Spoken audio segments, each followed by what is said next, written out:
অসুস্থ হয়ে গেছে। আমরা বাইরে যেতে পারতেছি না তো, তাই রেডিমেড ফুচকা এনে ভেজে পুরো বানিয়ে আমরা মা বেটে খাচ্ছি। বাট বাইরের যা স্বাদ তার তুলনায়, না উল্টো বললাম, এটার যা স্বাদ কি বলবো, বাইরেটার স্বাদ অনেক ভালো। বাড়িতে বানানো কোনো জিনিস, মানে নিজের হাতে বানানো কোনো জিনিসই ভালো লাগে না।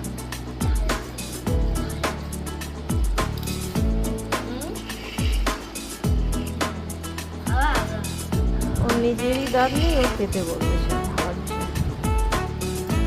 রেডিমেডগুলো অত টেস্ট করে না, যেটা হাতে বানানো থাকে ওটা বেশি টেস্টি লাগে।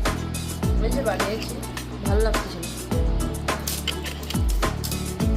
আমার মেয়ের খুব পছন্দ, তাই না খাবো না, অনেক খেয়েছি, আমি খাচ্ছি। ওটা থেকে ফুচকা খেতে ভালোবাসি। আমার তো ভীষণ ভালো লাগতো যখন থেকে লকডাউন হয়েছে, ভয় আর বাইরের ফুচকা খাই না। তার মধ্যে এই যে এইভাবে মাখি আরো রুচি হয় না, ওটা দেখার পর কেউ ক্লাস করে থাকলে তবেই ওটা খাওয়া হয়, নাহলে খাওয়া হয় না।